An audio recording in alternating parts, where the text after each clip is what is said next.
Assalamualaikum warahmatullahi wabarakatuh. Pada kesempatan kali ini, saya akan membawakan materi tentang klasifikasi makhluk hidup. Pada materi ini, yang akan dipelajari adalah pertama, klasifikasi sistem 5 kingdom.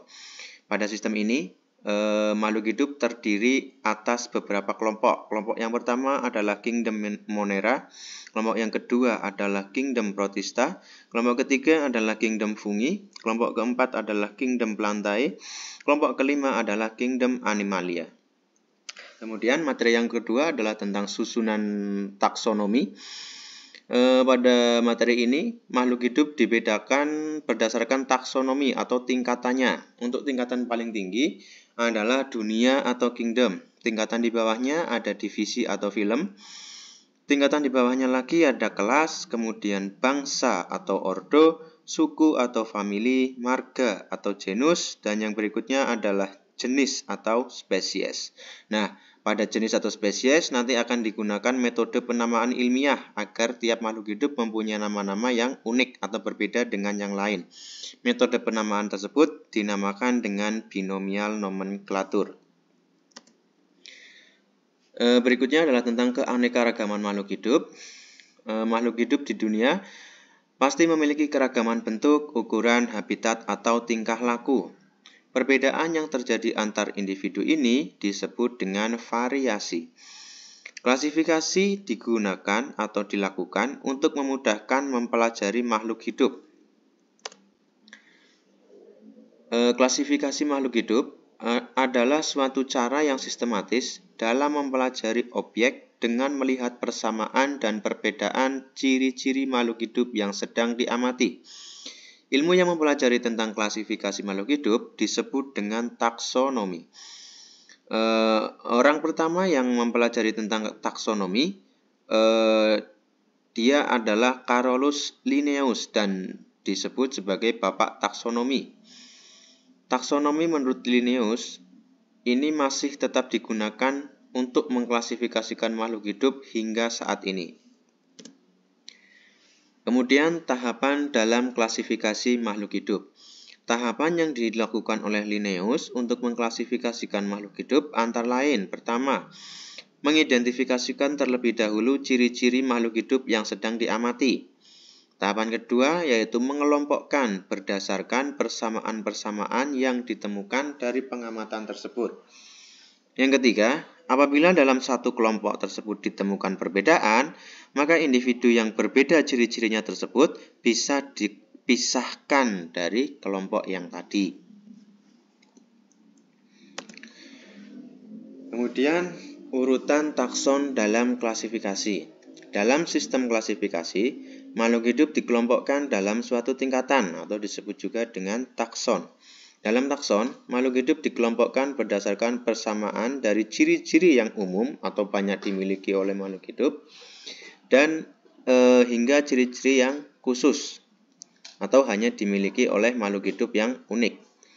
Semakin sedikit persamaannya, maka semakin jauh kekerabatannya atau semakin berbeda makhluk hidup tersebut. Nah, berikut itu adalah susunan dari takson. Paling tinggi adalah life, kemudian di bawahnya adalah domain, di bawahnya ada kingdom, kemudian phylum, class, order, family, genus, dan terakhir adalah spesies. Pada tingkatan spesies, makhluk hidup sudah sangat sedikit memiliki persamaan dengan makhluk hidup yang lainnya. Nah, ini ada contoh soal. Pada contoh soal ini, kita diminta untuk membuat taksonomi dari tumbuhan cempaka. Nah, tumbuhan cempaka memiliki kingdom Plantae atau termasuk dalam tumbuhan.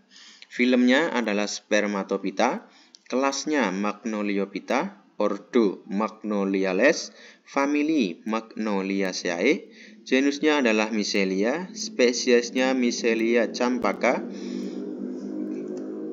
Kemudian kunci determinasi atau kunci identifikasi.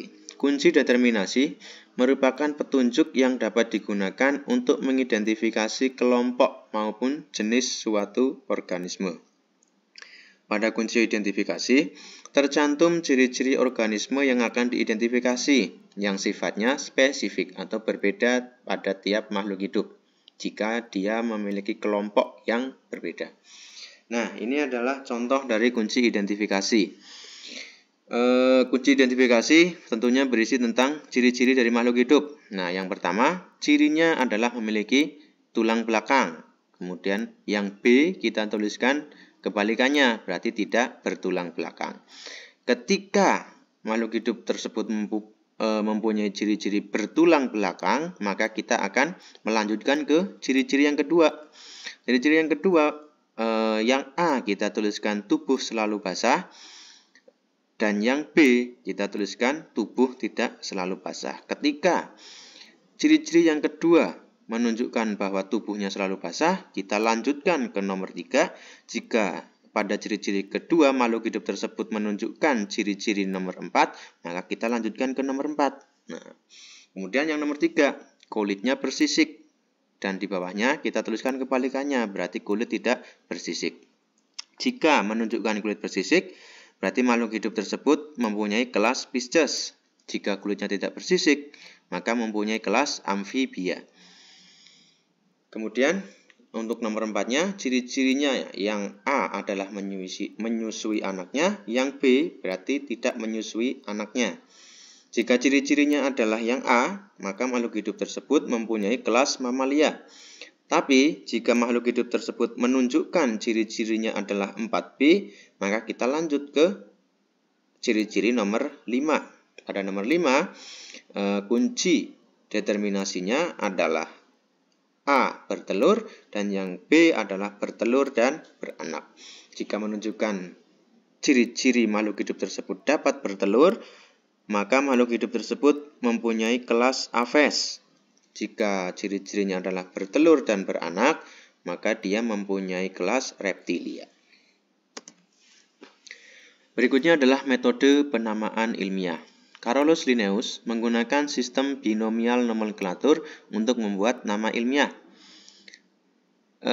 Dalam penamaan binomial nomenklatur ada sistem aturan yang harus kita gunakan. Yang pertama, makhluk hidup terdiri dari 2 kata Latin. Kata pertama menunjukkan genus. Huruf pertama ditulis dengan huruf kapital. Aturan kedua, kata kedua merupakan atau menunjukkan spesies dari makhluk hidup tersebut yang diawali dengan huruf kecil. Kemudian, 2 kata tadi ditulis atau dicetak menggunakan huruf miring atau bisa juga dengan cara digaris bawahi. Kemudian, manfaat mengklasifikasikan makhluk hidup. Yang pertama adalah memudahkan dalam mengenal makhluk hidup. Yang kedua, memudahkan mempelajari makhluk hidup. Yang ketiga adalah mengetahui adanya hubungan kekerabatan antar makhluk hidup. Nah, sekian materi yang dapat saya sampaikan. Saya akhiri. Wassalamualaikum warahmatullahi wabarakatuh.